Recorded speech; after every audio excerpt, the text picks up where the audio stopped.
સત્ય જે અડગ છે, અચલ છે અને શાશ્વત છે, એ જ સત્યનારાયણ છે. તો શાસ્ત્રોમાં કહેવામાં આવ્યું છે કે ભગવાન વિષ્ણુ જ સત્યનારાયણના સ્વરૂપે કળિયુગમાં ભક્તોની રક્ષા કરે છે. જે નારાયણ ભક્તોના દુઃખ હરાવે છે, દરિદ્રતા દૂર કરે છે અને જીવનમાં સુખ, શાંતિ અને સમૃદ્ધિના આશીર્વાદ વરસાવે છે. તો આવો આજે આપણે એવા એક પવિત્ર ધામના દર્શન કરીએ જ્યાં શ્રી સત્યનારાયણ દેવની અલૌકિક મૂર્તિના દર્શન થાય છે. મન શાંત થઈ જાય છે અને આત્મા પણ તૃપ્ત થઈ જાય છે. એક એવું ધામ જ્યાં સત્યનારાયણની કૃપા સૌ માટે સમાન છે. તો આવો પોરબંદરમાં સ્થિત સત્યનારાયણના ધામનો જાણીએ મહિમા.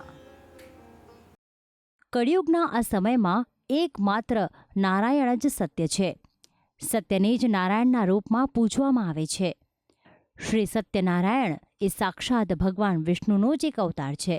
પોરબંદરના એમજી રોડ પર આવેલું આ સત્યનારાયણ ભગવાનનું મંદિર, જેની સ્થાપના વર્ષ 1946માં કરવામાં આવી હતી. આ મંદિરમાં સૌથી વિશેષ વાત એ છે કે આ ધામમાં પૂનમના દિવસે એક સાથે 2000થી વધુ ભક્તો સામૂહિક સત્યનારાયણ કથાના આયોજનમાં ભાગ લે છે અને નારાયણની કૃપા પ્રાપ્ત કરે છે. આ ધામમાં સત્યનારાયણ દેવની ખૂબ જ સુંદર મૂર્તિ સ્થાપિત કરવામાં આવી છે, જે સુંદર વસ્ત્રો અને આભૂષણોથી સજ્જ છે. આ મૂર્તિ એટલી અલૌકિક છે કે જેના દર્શન માત્રથી જ ભક્તો ભાવ વિભોર થઈ જાય છે. સત્યનારાયણ બાપાની એટલી કૃપા છે કે તમે ન પૂછો વાત. એટલી બધાય એટલા વૈષ્ણવ, બધાય સવારે મંગળામાં હું 10 વર્ષથી આવું છું ને અહીંયા બધાય અડીમળીને અમે સત્સંગ કરીએ છીએ વૈષ્ણવો બધાય. ને અહીંયા બાજુમાં દાનભુવન હાલે છે ને અહીંયા અમારા ટ્રસ્ટી ભરતભાઈ માખેચા બધાને બહુ જ સરસ બધાને રીતે રાખે છે ને બધાને ભૂખાને બધાને ભોજન આપે છે ને બધાય અમે હળીમળીને બધાય સત્સંગ કરીએ છીએ. આ મંદિરમાં સવાર સાંજ એમ 2 વખત શ્રી હરિની આરતી કરવામાં આવે છે, જેમાં ભક્તો મોટી સંખ્યામાં ભાગ લેતા હોય છે. આ મંદિરની સ્થાપનાને 75 વર્ષ થયા છે અને આ મંદિરમાં વર્ષોથી ચાલતી સામૂહિક કથામાં લોકો લાભ લે છે.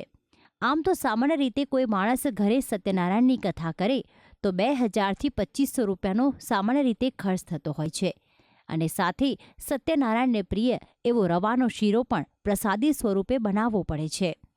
ત્યારે આ ધામમાં માત્ર 70 રૂપિયા લઈને કથાનું આયોજન અને શીરાનો પ્રસાદ તૈયાર કરવામાં આવે છે. અહીંયા કથા પૂનમની હોય છે, દર 11ની હોય છે, મોટા મોટા તહેવારોની. એમ છતાં પણ આડે દિવસે દરરોજ માટે સત્યનારાયણ ભગવાનની કથા અહીંયા કરવામાં આવે છે અને આજે કથા કરવામાં આવે છે એ કથા નજીવા શુલ્ક સાથે, દક્ષિણા સાથે માત્ર 70 રૂપિયામાં કથા કરી દેવામાં આવે છે અને આ કથા એ સેવાના ભાવનાથી જ કરવામાં આવે છે. આમ તો કહેવાય છે ને કે ના કરે નારાયણ એ જ કરે સત્યનારાયણ. જેવી રીતે સત્યનારાયણે ઘણા ભક્તોની મનોકામના પૂર્ણ કરી છે, તેવી જ રીતે આપની પણ પૂર્ણ કરે તેવી જ પ્રાર્થના. ભક્તિ સંદેશ, સંદેશ ન્યૂઝ, પોરબંદર.